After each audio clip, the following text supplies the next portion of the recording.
Mengapa Rusia ingin menempatkan Tu-95MS di Lanut Manuhua, Papua? Alasan ialah, pertama, sejak masa Uni Soviet, Rusia sudah khawatir dengan jaringan militer Amerika Serikat di Australia, terutama terhadap situs Pine Gap Amerika di Australia, yang mana situs Pine Gap ini merupakan salah satu bagian dari program aliansi intelijen rahasia Five Eyes. Dengan situs ini sangat membantu Amerika pada perang nuklir. Kedua, adanya peningkatan militer Amerika Serikat di Australia dari beberapa tahun belakangan, seperti program penempatan bomber nuklir B-52 Amerika di Pangkalan Udara Tyndall, Australia. Dan kerjasama AUKUS mencakup bantuan Amerika Serikat dan Inggris kepada Australia untuk membangun kapal selam bertenaga nuklir. Nah, sudah selesai. Terima kasih sudah menonton. Jangan lupa like dan subscribe. Major force posture initiatives that will expand our access and presence in Australia. Saudara, rencana strategi Amerika Serikat dan sekutunya untuk menghancurkan Indonesia terbaca oleh Rusia. Dan ini, Rusia dan China serta Indonesia bersatu untuk melawan kekuatan yang sengaja ingin menghancurkan Indonesia itu. Bagaimana kisahnya? Ikuti media ini hingga akhir agar tak gagal paham. Bravo Indonesia!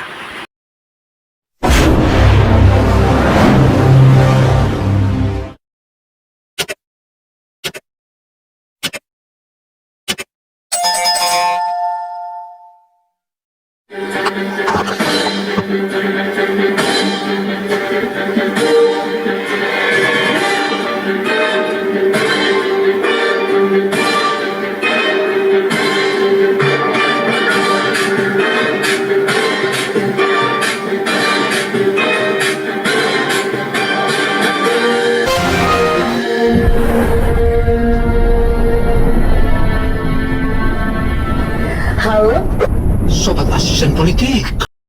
Saudara, Presiden Prabowo bukanlah presiden sipil, tetapi dia presiden militer. Dan dia paham apa yang terjadi di wilayah sekitarnya. Karena itu dipersiapkannya. Mari kita siapkan. Mengapa Rusia ingin menempatkan Tu-95MS di Lanut Manuhua, Papua? Alasan ialah, pertama, sejak masa Uni Soviet, Rusia sudah khawatir dengan jaringan militer Amerika Serikat di Australia, terutama terhadap situs Pine Gap Amerika di Australia, yang mana situs Pine Gap ini merupakan salah satu bagian dari program aliansi intelijen rahasia Five Eyes. Dengan situs ini sangat membantu Amerika pada perang nuklir. Kedua, adanya peningkatan militer Amerika Serikat di Australia dari beberapa tahun belakangan, seperti program penempatan bomber nuklir B-52 Amerika di Pangkalan Udara Tyndall, Australia. Dan kerjasama AUKUS mencakup bantuan Amerika Serikat dan Inggris kepada Australia untuk membangun kapal selam bertenaga nuklir. Nah, Saudara, Presiden Prabowo melihat kekuatan itu tentu saja dia tak tidur. Sehingga dipersiapkannya untuk mengcounter kekuatan-kekuatan yang tergolong ilegal untuk Indonesia itu. Bagaimana kisahnya? Ayo ikuti terus. Sudah selesai. Terima kasih sudah menonton. Jangan lupa like dan subscribe. Major force posture initiatives that will expand our access and presence in Australia. Baiklah, akan kita jelaskan secara rinci. Nah, sekarang mari kita bahas Tu-95 yang isunya ingin ditempatkan di Lanut Manuhua, Papua. Tu-95 yang masih beroperasi aktif di Angkatan Udara Rusia yakni Tu-95MS yang merupakan varian upgrade pada tahun 1980-an dari varian awal Tu-95 Bear original. Rusia memiliki sekitar 45 unit Tu-95MS. Tu-95MS menggunakan integrasi rudal H-55, tetapi H-55 bukanlah yang mempunyai kemampuan stealth, sehingga mudah dilacak radar modern.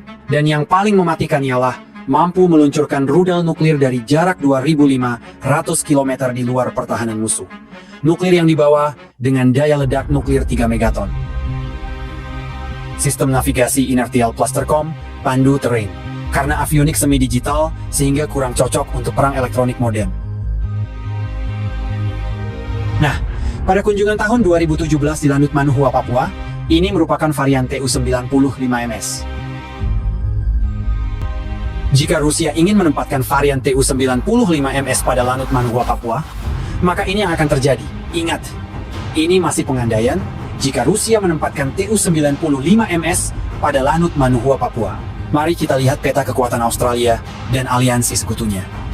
Pertama, Australia memiliki Shoal Bay Receiving Station, yakni stasiun penerima atau intersepsi sinyal. Tujuan utama stasiun ini adalah untuk menyadap dan memantau komunikasi satelit Indonesia, dan mengumpulkan informasi intelijen tentang kegiatan militer Indonesia. Situs ini merupakan bagian dari jaringan Global Sigin Ekhlon, yang dioperasikan berdasarkan perjanjian UKUSA, yang mana merupakan program dari 5Es, yakni aliansi intelijen yang terdiri dari 5 negara berbahasa Inggris: Australia, Kanada, Selandia Baru, Inggris Raya, dan Amerika Serikat. Dan bahkan sekarang, mereka sudah menebarkan stasiun mereka di Jepang. Masih ingat dengan skandal penyadapan Australia pada pembicaraan telepon pejabat tinggi Indonesia tahun 2013? Meskipun setelah skandal tersebut, Indonesia meningkatkan sistem keamanan komunikasi dan pendirian Badan Siber Nasional. Namun Australia juga meningkatkan fasilitas dan kemampuan Shoal Bay Receiving Station, sehingga kekuatan aliansi intelijen 5Es tidak bisa diremehkan. Shoal Bay Receiving Station ini mungkin masih belum apa-apanya, karena Amerika dan Australia juga mempunyai Pine Gap, yang mana juga merupakan bagian dari 5Es. Pine Gap terletak di sebelah barat Alice Springs, Northern Territory. Pine Gap berfungsi untuk mengumpulkan intelijen sinyal, memberikan peringatan dini terhadap peluncuran rudal balistik, menyediakan penargetan untuk senjata nuklir dan pembunuhan menggunakan drone, menyediakan data medan perang untuk militer Amerika, memverifikasi pengendalian senjata. Analogi sederhana, Pine Gap seperti mata dan telinga di langit bagi Amerika Serikat di kawasan Indo-Pasifik. Semua platform strategis seperti kapal selam, pembom, atau kapal induk menggunakan informasi Pine Gap untuk membuat keputusan misi, termasuk sinkronisasi peluncuran lintas matra, mengonfirmasi koordinat target secara real-time, memfasilitasi komunikasi ultra aman antar kapal selam strategis dan pusat komando di Amerika Serikat. Dan masih banyak lagi fungsi lainnya, baik itu berfungsi untuk persiapan perang maupun ketika kondisi perang.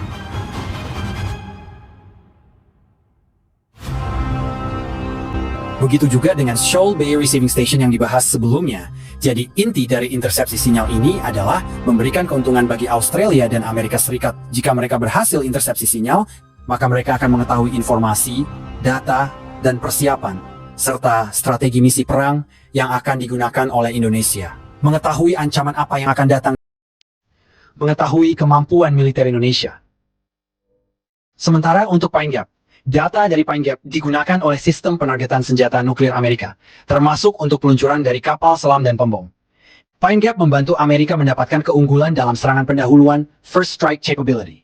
Pine Gap membantu mendeteksi peluncuran rudal balistik secara global melalui satelit pengintai orbit tinggi. Inilah mengapa sejak Perang Dingin, situs Pine Gap telah menjadi kekhawatiran Uni Soviet dan China. Inilah mengapa Pine Gap masuk daftar target prioritas Rusia dalam skenario konflik besar, misalnya Perang Dunia Ketiga, karena sebagai pusat komunikasi militer, hub utama intelijen elektronik SIGINT, dan sistem peringatan dini rudal balistik. Selain itu, yang lebih mengkhawatirkan Rusia dan China ialah senjata militer pada pangkalan bagian utara Australia semakin meningkat dari beberapa tahun belakangan karena kerjasama dan keterlibatan Amerika Serikat. Today, we endorse major force posture initiatives that will expand our access and presence in Australia. Pangkalan Udara Tyndall, pada tahun 2022, pemerintah Amerika Serikat telah mengumumkan rencana penempatan pesawat pembom strategis B-52 di Pangkalan Udara Tyndall. Fasilitas penempatan B-52 sedang dibangun oleh US Air Force, USAF, dan didanai melalui inisiatif Kerjasama Pertahanan Amerika Australia. Nama proyek resminya adalah US Force Posture Initiatives, USFPI. Proyek ini termasuk pembangunan hanggar besar untuk pembom B-52, infrastruktur bahan bakar jet, fuel storage, gudang amunisi dan sistem pendukung senjata, fasilitas logistik dan dukungan pemeliharaan. Dalam rencana ini, Amerika Serikat akan menempatkan hingga 6 unit B-52 Stratofortress akan ditempatkan secara rotasional di Pangkalan Udara Tyndall. B-52 Stratofortress sudah beberapa kali melakukan latihan bersama dengan Australia di Pangkalan Udara Darwin, Australia, yakni tahun 2018 dan tahun 2021. B-52 merupakan versi upgrade dari B-52 Stratofortress. Pesawat ini merupakan pembom strategis jarak jauh yang mana mampu terbang sejauh 14.000 km tanpa isi ulang bahan bakar. Kecepatan maksimum B-52 adalah sekitar 1046 km per jam. sementara kecepatan rata-rata ialah 844 km per jam. Jika B-52 hendak mencapai Lanut Manhua, butuh 90 menit untuk waktu tempuh paling cepat, dan 1 jam 53 menit waktu tempuh rata-rata. B-52 dipersenjatai dengan senjata konvensional dan nuklir. Untuk hulu ledak nuklir, bisa membawa 20 rudal jelajah AGM-86B. Inilah mengapa bomber strategis ini sangat berbahaya. Selain itu, B-52 juga bisa membawa 20 bom nuklir 83. Selain senjata nuklir, tentunya juga bisa membawa senjata konvensional, seperti AGM-158B dan MK-84. Rudal jelajah AGM-86 memiliki jangkauan 2.500 km dengan kecepatan 880 km per jam atau sekitar Mach 0,7, sehingga B-52 bisa meluncurkan serangan nuklir tanpa perlu memasuki wilayah musuh. Jenis hulu ledak nuklir AGM-86B berupa W-81 dengan daya ledak antara 5 kiloton hingga 150 kiloton.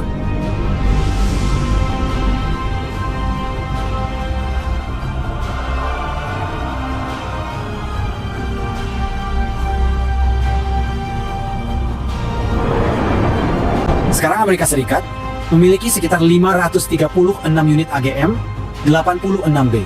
Jika setiap bomber B-52H berisi 20 unit AGM-86B, dan Amerika berencana menempatkan hingga 6 unit bomber B-52H. Kita anggap saja 5 unit B-52 yang ditempatkan di Australia, maka terdapat 100 unit AGM-86B nuklir di Australia yang setiap saat mengancam kawasan. Kelemahan B-52H ialah rentan terhadap pertahanan udara modern, karena radar cross-section besar yang tidak siluman, sehingga mudah terdeteksi oleh radar, seperti radar S-400 atau S-500 Rusia, atau HQ-9 Cina. Jika B-52H dipersenjatai dengan bom nuklir gravitasi B-83, meskipun B-83 memiliki daya ledak sampai 1,2 megaton, yang artinya jauh lebih besar dari AGM-86. Namun, sangat berisiko ditembak jatuh. Karena B-52 harus masuk ke wilayah musuh untuk menjatuhkan bom nuklir gravitasi B-83. Dengan kemampuan B-52 ini, tentunya menjadi ancaman bagi Cina dan Rusia dari arah selatan. Inilah salah satu alasan mengapa Rusia ingin menempatkan Tu-95MS di Lanut Manhua, Papua.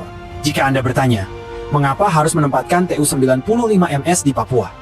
Bukannya Rusia bisa menghancurkan pangkalan udara Tindal dari jarak jauh dengan menggunakan kapal selam nuklir atau rudal ICBM? Pertanyaan tersebut sama saja mempertanyakan kenapa Amerika Serikat harus menempatkan B-52H di Australia. Bukannya Amerika juga bisa menggunakan kapal selam dan rudal ICBM? Jadi jawaban dari pertanyaan tersebut ialah, semakin bervariasi serangan, maka semakin tinggi tingkat keberhasilannya. Sementara pada pangkalan Darwin, Amerika Serikat juga sedang membangun tangki-tangki penyimpanan bahan bakar militer. Lokasi spesifik pembangunan tang bahan bakar ini berada di dekat pelabuhan East Arm, Darwin, untuk kapasitas total sekitar 300 juta liter bahan bakar. Biaya proyek lebih dari 270 juta dolar Amerika atau setara lebih dari 4 triliun rupiah. Pembangunan ini memiliki tujuan strategis, yakni pertama, mendukung operasi militer Amerika di kawasan Asia Pasifik, termasuk pesawat tempur, pesawat tanker udara, kapal perang, dan logistik. Kedua, mendukung operasi udara jarak jauh termasuk dari RAF Base Tindal dan pangkalan lainnya. Maka yang terjadi, jika Rusia menempatkan bomber Tu-95MS pada Lanut Manhua, Papua ialah terjadinya potensi saling ancam, saling menakuti, dan saling serang. Seperti yang telah disebut di awal, Tu-95MS Rusia mampu meluncurkan rudal nuklir dari jarak 2.500 km. Yang artinya memiliki kemampuan yang sama dengan B-52 Amerika. Sehingga baik Tu-95MS Rusia maupun B-52 Amerika berpotensi saling bunuh dengan melakukan serangan jarak jauh tanpa harus masuk ke wilayah pertahanan lawan masing-masing. Cukup dengan lepas landas pada pangkalan masing-masing, kemudian ambil posisi untuk melepaskan senjata jarak jauh masing-masing. Maksudnya di sini ialah saling menghancurkan pangkalan masing-masing dengan meluncurkan senjata nuklir jarak jauh untuk menghancurkan pangkalan. Bagi Rusia, tidak hanya menargetkan pangkalan udara Tindal dan pangkalan Darwin, namun yang juga sangat krusial untuk dihancurkan ialah Pine Gap Amerika, yang telah dibahas sebelumnya Jarak antara Lanut Manuhua dengan Pine Gap sekitar 2.400 km, sehingga masih bisa dijangkau dengan rudal jarak jauh Tu-95MS jikapun harus maju, paling masih dalam wilayah Indonesia, untuk memastikan dapat menghancurkan situs Pine Gap. Namun, kemungkinan besar tidak sesederhana ini, karena jika Rusia menempatkan Tu-95MS di Lanut Manuhua, Amerika yang merasa terancam dengan situs dan fasilitas berharga mereka, mungkin akan menempatkan sistem pertahanan mereka seperti Patriot dan Tahat. Dan bahkan akan menambah ancaman lagi dengan menempatkan pembom strategis siluman B-2 Spirit. Bahkan dengan pembangunan fasilitas infrastruktur ini juga telah memungkinkan untuk transit atau rotasi dengan bomber B-2 Spirit. Yang amanah pada tahun 2022, Amerika dan Australia telah melakukan latihan bersama menggunakan bomber B-2 pada pangkalan udara Amberley, Queensland, Australia. Pesawat pembom strategis siluman B-2 Spirit milik Amerika Serikat memiliki jangkauan operasional hingga sekitar 11.000 km tanpa pengisian bahan bakar di udara. Tentunya akan meningkatkan ancaman bagi China dan Rusia. Sebaliknya, begitu juga dengan Rusia. Seperti yang terjadi pada Suriah dulu dengan meningkatkan senjata militer mereka. Rusia mungkin akan menambah lagi sistem pertahanan dan bomber mereka, seperti Tu-95MSM yang merupakan versi modernisasi abad 21, yang mana Rusia memiliki sekitar 12 unit versi modernisasi ini, dengan sistem radar dan persenjataan upgrade. Tu-95MSM membawa K-101 stealth dengan jangkauan 5.500 km, dengan kemampuan stealth dari KH-101 akan sulit dilacak sebelum mencapai target. Tu-95MSM memiliki kemampuan serang mendadak dengan rudal stealth, dan juga pembom dan sistem pertahanan lainnya seperti S-500.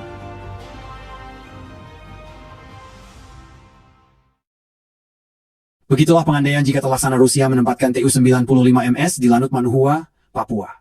Memunculkan titik ketegangan dan potensi pecahnya konflik di Indonesia Timur, karena faktanya ialah Indonesia sebagai non-blok, jika terjadi penempatan Tu-95MS di Papua, maka Indonesia bisa kehilangan netralitasnya dan ditarik ke dalam konflik besar antara Amerika Serikat versus China dan Rusia. Mungkin lain kali kita bahas dari segi geopolitik dan ancaman bagi Indonesia. Terima kasih sudah menonton, jangan lupa like dan subscribe. Sampai jumpa pada video selanjutnya. Bagaimana menurut Anda? Silahkan berikan pendapat pada kolom komentar. Demikianlah paparan media ini untuk memberikan informasi kepada pemirsa dimanapun Anda berada. Saya Gino Samsudin Mirsad melaporkan. Wassalamualaikum warahmatullahi wabarakatuh. Semoga tidak terjadi perang. Peace, ayo peace.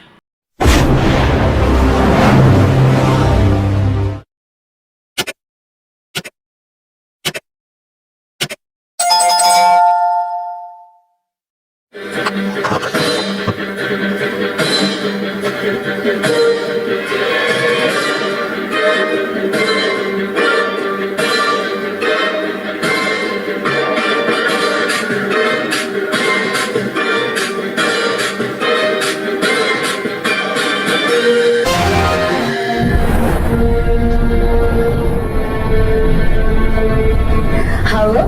Sobat Asisten Politik.